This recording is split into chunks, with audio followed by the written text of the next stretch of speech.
हमारी संस्कृति, हमारे संस्कार सदा रहे हमारे साथ। भारत की पुरातन गाथाएं और महान संतों की वाणी। सब्सक्राइब करें तिलक कथाएं। पवना मेरे पास आई थी जानकी। मैं जानता हूं तुम्हारा और पवना का रिश्ता। ये बेजुबान है, बोल नहीं सकती, लेकिन कुछ तो है जो ये मुझे बताना चाह रही है।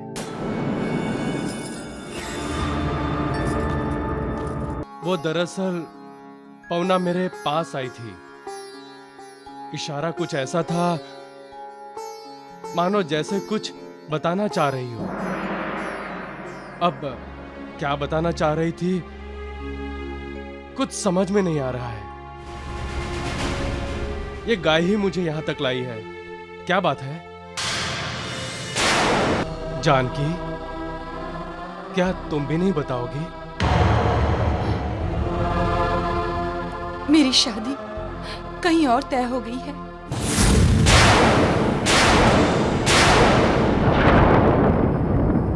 बैलगाड़ी तैयार करो, हम इसी वक्त आस्त गांव जाएंगे।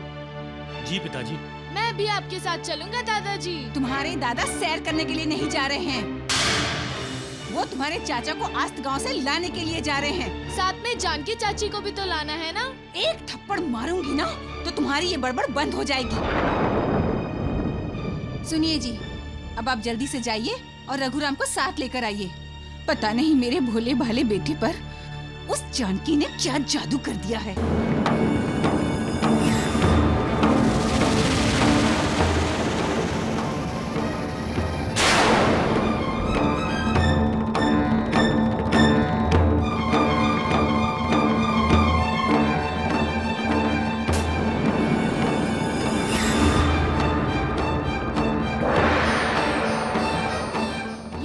जानकी की गाय है, कहाँ भागी जा रही है?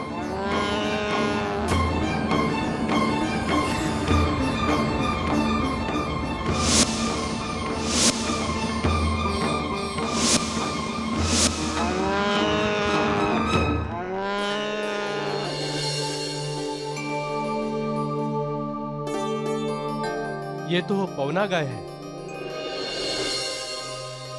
पवना, अचानक तुम यहाँ? क्या जानकी भी तुम्हारे साथ आई है? तुम अकेली आई हो? सब कुशल तो है? पवना, पवना, शायद वो तुम्हें बुला रही है। मुझे? कुछ तो बात है जो वह कहना चाहती है लेकिन कह नहीं पा रही। बेजुबान जानवर की भाषा को समझो रघु। आसन गांव से वडगांव तक ये तुम्हें ही बुलाने आई है। जाओ जाओ रघु, जाओ।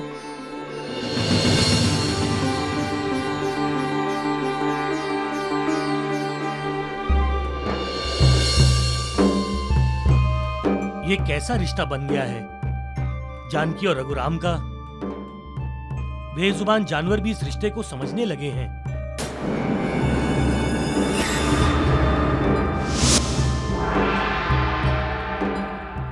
पौना, माँ, पौना कहाँ गई? बाहर खूंटे से तो बंधी थी, लेकिन वहाँ तो नहीं है। वहाँ नहीं है तो फिर कहाँ है?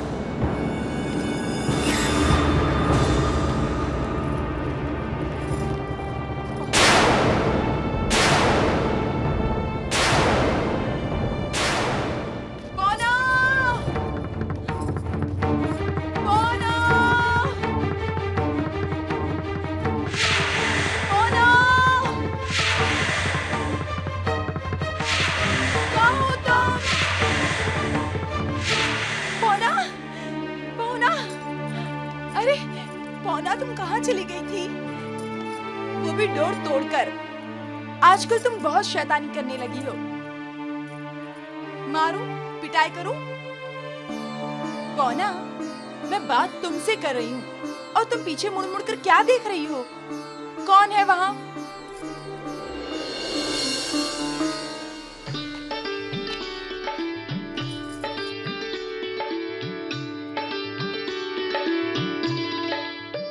पवना मेरे पास आई थी जानकी।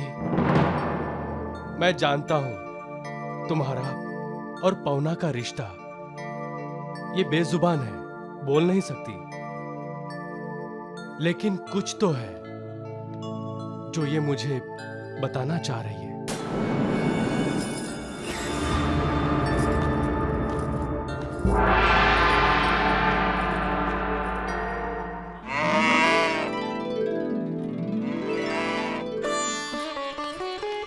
पवना, पवना, कहाँ भाग गई थी तुम? जानकी कहाँ है? वो गई थी तुम्हें ढूंढने।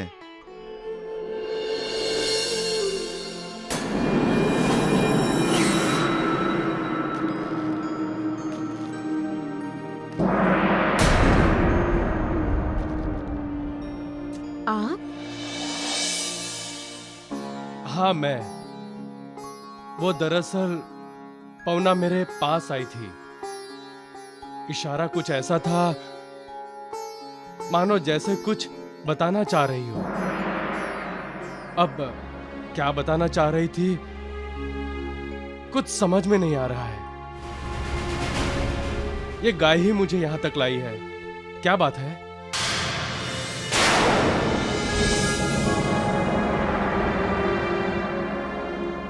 कहीं कुछ ऐसा तो नहीं जो आप समझ रहे हो लेकिन ये बेजुबान नहीं? जानकी, जानकी,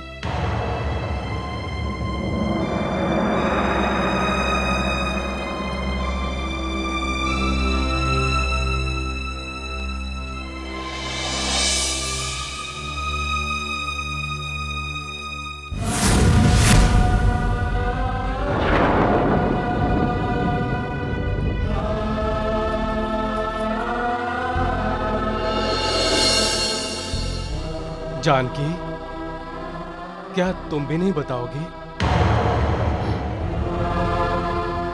मेरी शादी कहीं और तय हो गई है।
बहुत भूख लगी है माँ।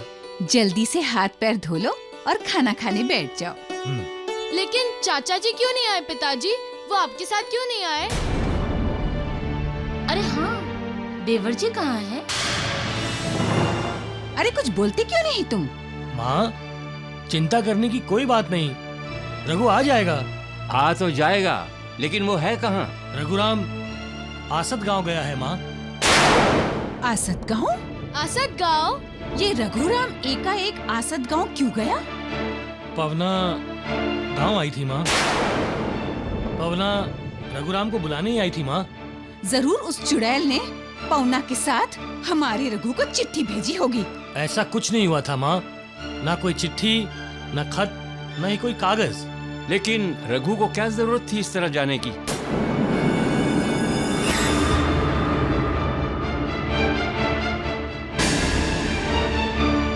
कल्याणी, शादी तय हो गई। कहीं इसलिए उस जानकी ने तो हमारे रघु को नहीं बुलाया होगा। बुलावा तो वो भेजता है, वो ऊपर वाला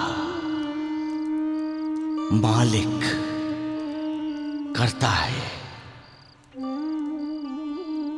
करवाने वाला भी वो है, मालिक। इंसान के चाहने से क्या होता है?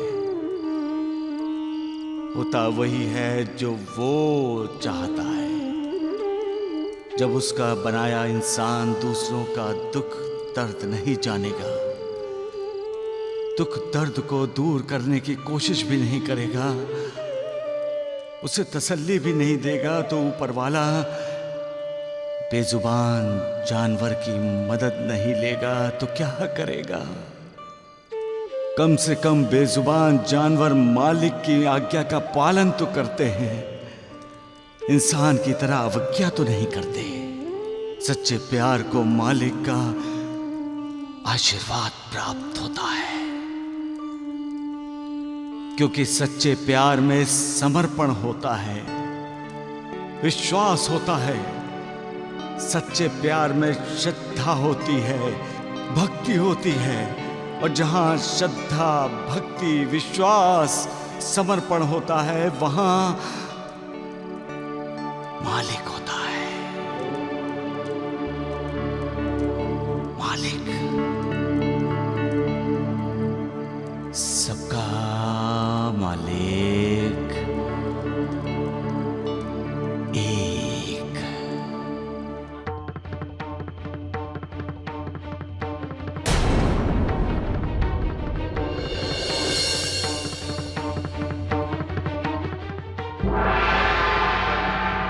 सदाशिव, बैलगाड़ी तैयार करो, हम इसी वक्त आस्त गांव जाएंगे। जी पिताजी। मैं भी आपके साथ चलूंगा दादाजी। तुम्हारे दादा सैर करने के लिए नहीं जा रहे हैं, वो तुम्हारे चाचा को आस्त गांव से लाने के लिए जा रहे हैं। साथ में जानकी चाची को भी तो लाना है ना। एक थप्पड़ मारूंगी ना तो तुम्हारी ये बड़बड़ बंद हो जाएगी। सुनिए जी, अब आप जल्दी से जाइए और रघुराम को साथ लेकर आइए। पता नहीं मेरे भोले भाले बेटे पर उस जानकी ने क्या जादू कर दिया है।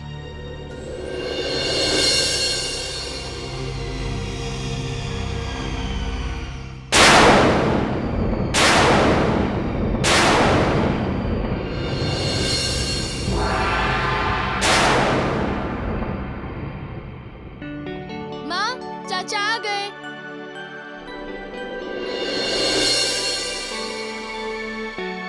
चाचा, जानकी चाची कहाँ है? राजू, जानकी की शादी तय हो गई है।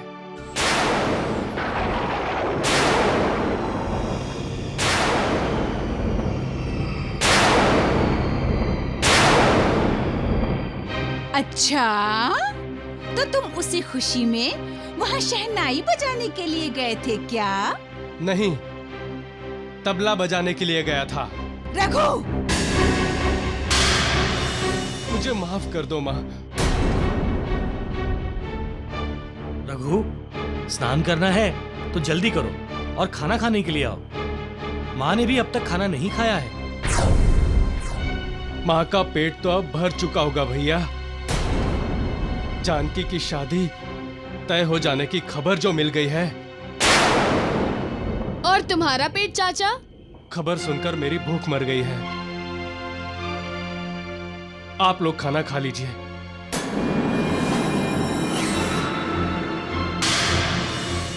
माँ, ये भूख कैसे मरती है?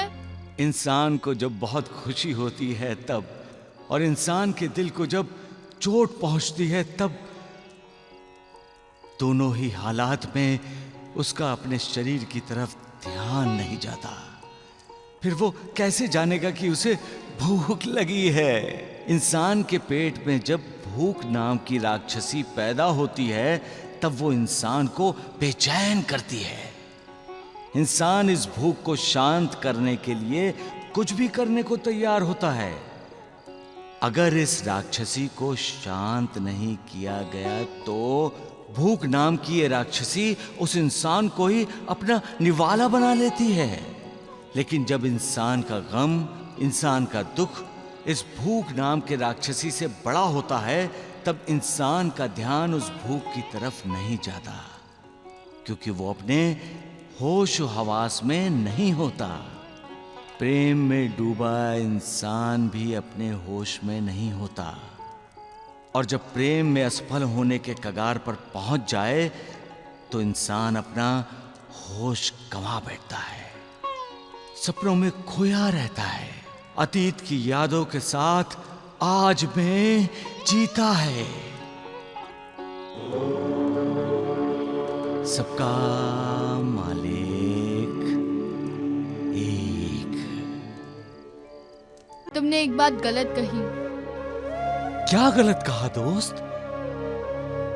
कोई परिवार की भीड़ में होता है तो कोई एकदम अकेला होता है।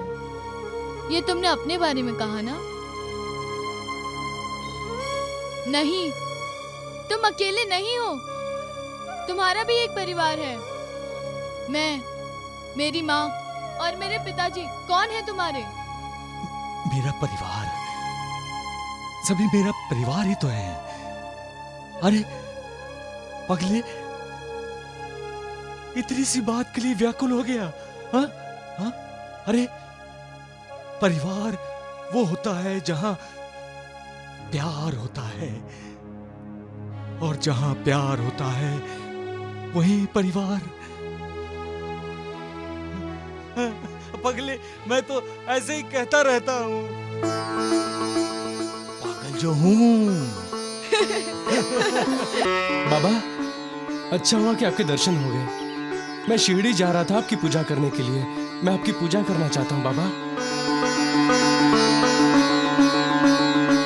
देखा वैद्य जी, ये ढोंगी साईं कैसे खुलेआम अपनी पूजा आरती करवा रहा है। राम राम राम, मैं देख ही रहा हूँ द्वारिकानाथ जी, ये ढोंगी साईं पूरे शिरडी में अपना महकमा बढ़ा रहा है। हाँ। जय साईनाथ। चुप कर। वैद्य जी, हमें इसे रोकना चाहिए। अरे रहता का इसका गुरु जब आएगा तब आएगा, लेकिन उसके आने के पहले हम इसका महत्व बढ़ने नहीं देंगे। हाँ, ये क्या कर रहे हो तुम? किसने कहा मुझे चंदन का टीका लगाने के लिए? लेकिन बाबा, हटा दो।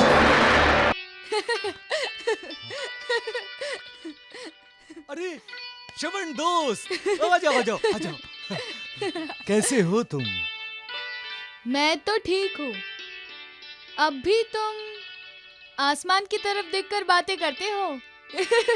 क्या करूं दोस्त, उधर ऊपर वाला अकेला है और इधर मैं अकेला, इसलिए हम दोनों अक्सर बातें करते रहते हैं। दोनों या सिर्फ तुम? दरअसल बात यह है कि ऊपर वाले से बातें करके मेरे दिल का बोझ हल्का हो जाता है।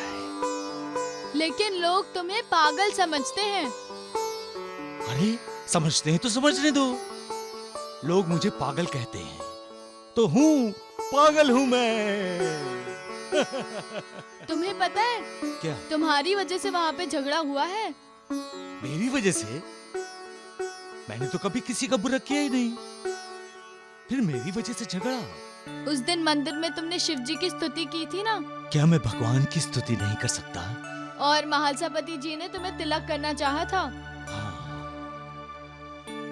और मैंने महालसापति को मना कर दिया था। करने देना चाहिए था ना। हमारे गांव में कीर्तन या प्रवचन करने वाले को अक्सर टीका या तिलक लगाया जाता है। अच्छा, तुम्हें तिलक लगा रहे थे ना, इसीलिए द्वारकानाथ और कुछ लोगों ने महालसापति के साथ झगड़ा किया। कह रहे थे कि पागल को भगवान क्यों मानते हो? अरे कहीं वो लोग मुझे शिरडी से बाहर भेजने की तो नहीं सोच रहे थे? एक बार द्वारिकानाथ भी मुझे शिरडी से बाहर भेजने वाले थे। तो तुम आसमान से बातें करना छोड़ दो ना। क्यों? पागल आदमी किसी के भी आसपास रहे ये किसी को भी अच्छा नहीं लगता। हाँ।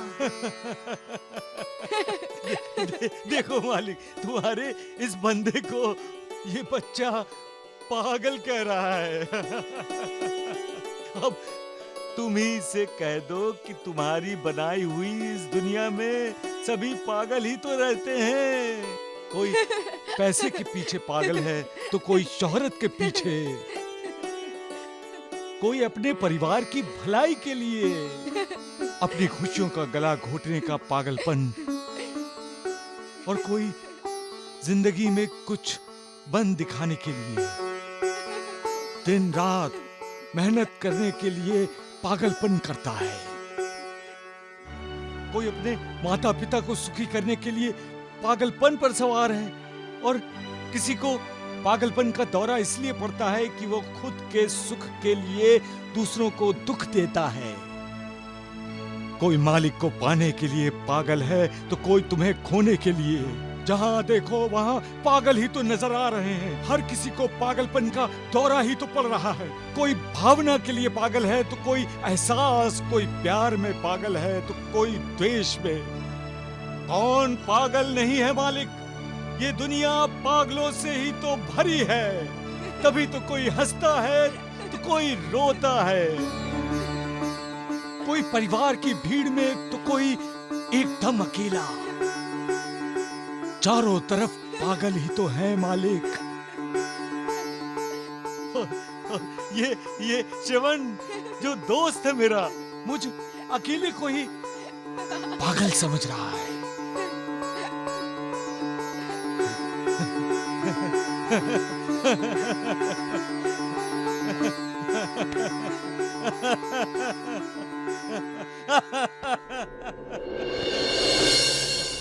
श्रवण, श्रवण, मेरे दोस्त, क्या हुआ?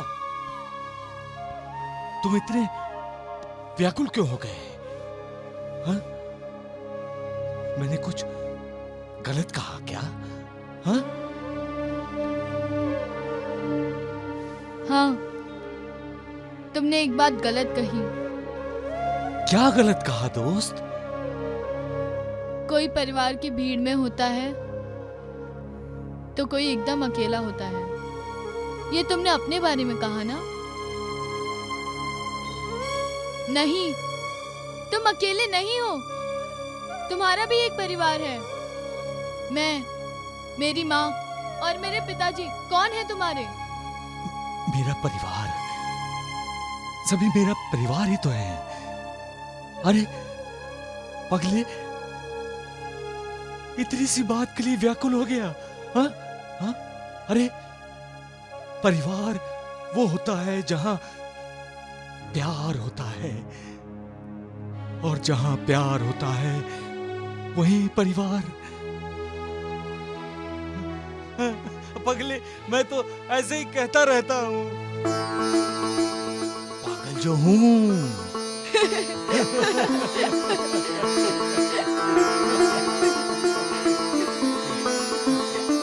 साईं बाबा, साईं बाबा, जय साईं बाबा, जय साईं नाथ।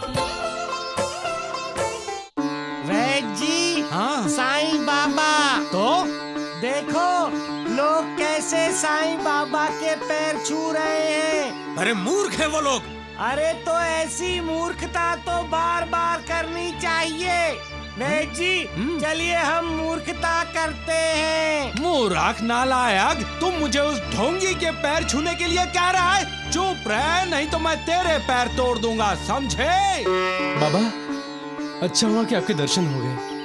मैं शिरडी जा रहा था आपकी पूजा करने के लिए। मैं आपकी पूजा करना चाहता हूँ बाबा। देखा वैद्य जी, ये ढोंगी साईं कैसे खुलेआम अपनी पूजा आरती करवा रहा है। राम राम राम, मैं देख ही रहा हूँ द्वारिकानाथ जी। ये ढोंगी साईं पूरे शिरडी में अपना महकमा बढ़ा रहा है। हाँ। जय साईं नाथ। वैद्य जी, हमें इसे रोकना चाहिए। अरे रहता का इसका गुरु जब आएगा तब आएगा, लेकिन उसके आने के पहले हम इसका महत्व बढ़ने नहीं देंगे। हाँ, ये क्या कर रहे हो तुम? किसने कहा मुझे चंदन का टीका लगाने के लिए? लेकिन बाबा, हटाओ यहाँ से। भगवान, ये साईं अचानक बिगड़ क्यों गया? अरे जब दो राहु केतु खड़े हैं तो बिगड़ गए। राम राम राम राम द्वारिकानाथ जी, ये बाबा अचानक इन्होंने अपना तेवर क्यों बदला? हैं? मेरी तो कुछ भी समझ में नहीं आ रहा है। मेरे भी कहाँ आ रहा है वैद्य जी। अरे समझ नहीं आया तो समझने की कोशिश क्यों कर रहे हो? चलो। अरे रुको, पहले मुझे तुम्हें समझाने दो। समझाइए। बोलते हो तुम? हाँ। अब समझ गया। अरे ठहर, कहाँ जा रहा है? चल। कैसे भूल सकते हैं जो रिश्ता दिल की गहराइयों से जुड़कर बनता है, उसे कैसे भूला जा सकता है? शिवन, क्या तुम मुझे भूल सकते हो दोस्त? नहीं भुला सकते, क्योंकि दिल का रिश्ता ऐसा ही होता है जो दिल में बसता है।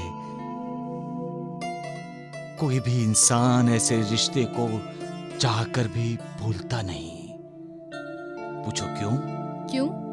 क्योंकि दोस्त, ऐसे रिश्ते बनाए नहीं जाते, खुद ब खुद बन जाते हैं। दो दिलों का मिलन होता है, दोनों आपस में बातें करते हैं और रिश्ता बन जाता है। यही रिश्ता प्यार का रिश्ता होता है, यही रिश्ता दोस्ती का रिश्ता होता है। और ऐसे रिश्ते अंजाम की परवाह नहीं करते। लेकिन हां, एक रिश्ता है जो ठीक इसके विरुद्ध है। कौन सा रिश्ता दोस्त? वो रिश्ता जो दिमाग तय करता है। दिमाग से जुड़े रिश्ते, सच कहूं तो रिश्ते नहीं होते। कहने को वो रिश्ता है, लेकिन दरअसल वो होता एक तरफ का सौदा है। वहां स्वार्थ काम करता है। इंसान हमेशा सोचता रहता है कि इस रिश्ते से उसे कितना फायदा है और कितना नुकसान है। जब दिमाग ये गणित करता है तो दिल साथ छोड़ देता है, क्योंकि दिल स्वार्थ नहीं देखता, वो देखता है भावना। वो भावना जो पवित्र हो, और ऐसे में रिश्तों की याद जिंदगी भर साथ नहीं छोड़ती। सबका मालिक एक।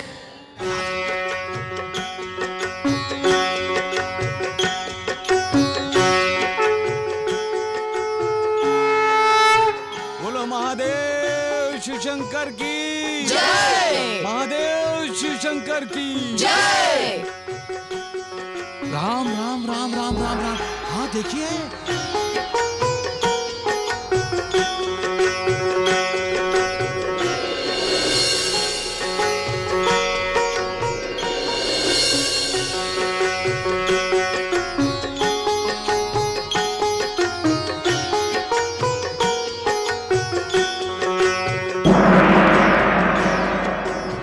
साईनाथ, मंदिर के अंदर भी भगवान है, मंदिर के आंगन में भी भगवान है। तो फिर मैं आपकी पूजा द्वारिका माई में करूं, चाहे यहां?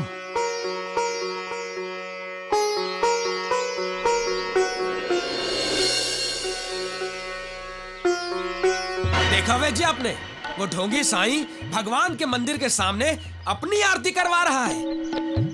देख रहा हूँ द्वारिकानाथ जी, मैं भी देख रहा हूँ।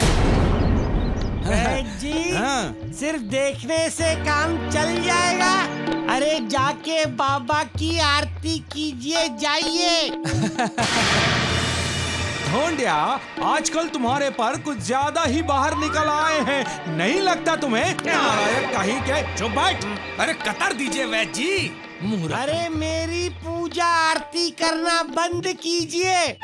आपकी श्रद्धा भक्ति देखकर मेरा मन प्रसन्न हो गया। आयुष्मान भव। ढोंडिया, अब और एक शब्द बोला ना तो मैं तुझे मार मार कर आयुष्मान भव बना दूंगा, समझे?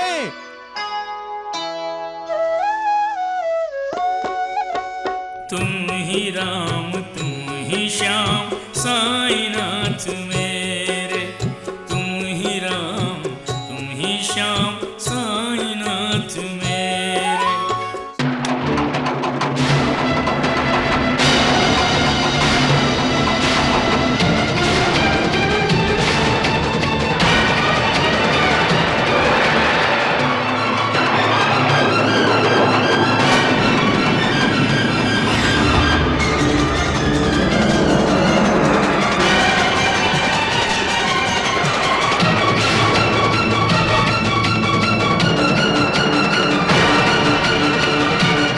बाबा कभी कपाल पर टीका लगाने नहीं देते, क्यों? मालिक ने इंसान के सीने में एक अद्भुत सी चीज रखी है। जानते हो वो क्या है? वो है दिल। तुमने वो कहानी तो सुनी होगी श्रवण दोस्त। कौन सी? वही एक राक्षस था, सबको तंग करता था, परेशान करता था, आतंक मचाता था, लोगों को मार मार कर उसे अपना निवाला बनाता था। लोग बेहद परेशान थे उससे, लेकिन चाहकर भी कोई उसे मार नहीं सकता था।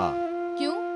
क्योंकि उसकी जान एक तोते में थी, और वो तोता पहाड़ की किसी खुफिया गुफा में एक पिंजरे में रखा हुआ था, जहां कोई पहुंच नहीं सकता था। याद आया, बड़ी मजेदार कहानी है वो। बस इंसान की जान भी इसी तरह एक पिंजरे में कैद है, जिसका नाम है सीना। और तोता? इंसान का दिल। ये दिल ही है जो इंसान को जिंदा रखता है। जब तक ये धड़कता रहता है, इंसान जीवित है, और जैसे ही ये दिल थक जाता है, धड़कना बंद कर देता है, इंसान मर जाता है। लेकिन दिल धड़कना क्यों बंद कर देता है? क्योंकि मालिक पिंजरे का दरवाजा खोल देता है और तोता उड़ जाता है। उड़ जाता है? दूसरे पिंजरे की तलाश में, और मालिक उसे दूसरा पिंजरा देते हैं। ये दिल ही है दोस्त, जो इंसान को दिलदार बनाता है। तभी तो जब कोई इंसान निर्दयता से व्यवहार करता है, तो लोग कहते हैं कि इसके सीने में दिल ही नहीं है। जब इंसान कोई काम ठीक तरह से करता है, एकाग्र होकर करता है, तब हम कहते हैं दिल लगाकर काम कर रहा है। और जब कोई काम अनमने ढंग से किया जा रहा हो, नाराजगी से किया जा रहा हो, तो कहते हैं बेदिल से काम कर रहा है। इंसान का दिल ही उसकी पहचान है दोस्त। लोग दिल से ही जाने जाते हैं, तभी तो कहा जाता है कि ये बड़े दिल वाला है, दिल का अच्छा है, दिल का अमीर है। अगर बुरा हो तो कहा जाता है दिल का बुरा है, दिल ही नहीं है इसके पास। ये दिल ही है जो इंसान को हंसाता है, ये दिल ही है जो इंसान को रुलाता है। यही दिल कभी खुशी देता है तो यही दिल कभी गम। यही दिल है जो प्यार करना सिखाता है, तो यही दिल है जो इंसान को नफरत करना सिखाता है। ये दिल ही है जो इंसान को अपने ईमान का सौदा नहीं करने देता, और यही दिल है जो इंसान को बेईमानी का पाठ पढ़ाता है। ये दिल है जो अपने प्यार को देखकर खुश होता है, और यही दिल है जो प्यार की नाकामयाबी पर तड़पता भी है। ये दिल ही है जो अपने प्यार से बहुत कुछ बोलना चाहता है, लेकिन ये दिल ही है जो कभी हालात को देखकर होंठ सी लेता है, चुप रहने पर मजबूर कर देता है। ये दिल ही है श्रवण दोस्त, जो इंसान की जान होकर भी इंसान की जान लेता है। सब कुछ इसी दिल से ही है श्रवण दोस्त, दिल ही से।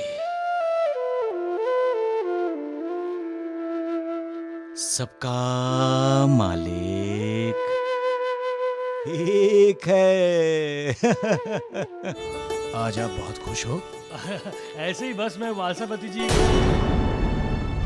क्या बात है, आप लोग यूं रास्ता रोक के क्यों खड़े हो? लक्ष्मी, हमें महालसापति से बात करनी है। सड़क पर? नहीं तो क्या महल में चले? द्वारकानाथ। गुरुजी, अपने औकात में रहो। बीच में टांग अड़ाया ना तो टांग तोड़ के रख दूंगा। मेरी टांग तोड़ेगा? मैं तेरी। गुरुजी, दंगा फसाद नहीं चाहिए हमें। बोलिए द्वारिकानाथ जी, क्या चाहते हैं आप? उस साईं की पूजा करना बंद करो महालसापति। ये हर किसी का अपना निजी मामला है। द्वारिकानाथ जी, किसको किसकी पूजा करनी चाहिए और किसकी नहीं, ये आप कौन होते हैं रोकने वाले? जरूर लगा सकता हूँ, क्योंकि तुम लोगों की वजह से हमारी भावना और श्रद्धा को ठेस पहुँचती है। ऐसा हमने क्या किया द्वारिकानाथ जी?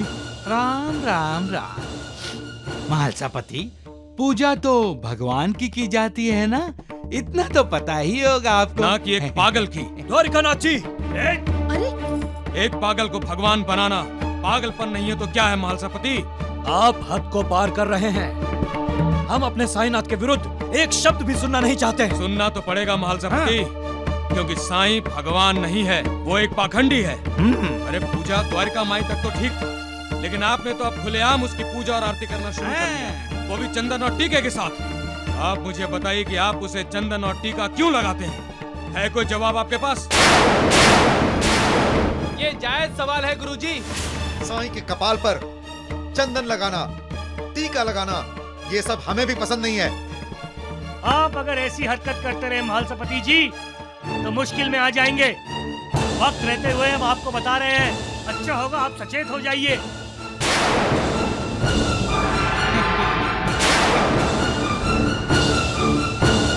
जब दिल टूट जाता है तब इंसान को लगता है कि उसके ऊपर दुखों का पहाड़ गिर गया है। उस वक्त इंसान को बड़ी से बड़ी खुशी भी खुश नहीं कर सकती, बड़े से बड़ा दुख भी दुखी नहीं कर सकता, क्योंकि दिल टूटने का गम इतना बड़ा होता है कि उसके सामने हर गम हर खुशी तुच्छ नजर आते हैं। लेकिन दिल टूटता क्यों है? जब उम्मीदें टूटती हैं, इंसान जो चाहता है वो अगर उसे नहीं मिलता तो वो मायूस होता है। जो सोचता है अगर वो नहीं होता तो उदास होता है। इंसान आस लगाकर बैठता है और जब आस पूरी नहीं होती तो दिल टूटता है। जबकि सत्य ये है श्रवण कि सब कुछ इंसान के इस जन्म और पूर्व जन्म के कर्मों के अनुसार ही होता है। उसमें मालिक का कोई कसूर नहीं होता। अगर इंसान ऐसी हालत में भी मालिक पर विश्वास कायम रखता है, श्रद्धा रखता है, भक्ति रखता है, आस्था भी रखता है, तो मालिक उसका भला करता ही है। सबका मालिक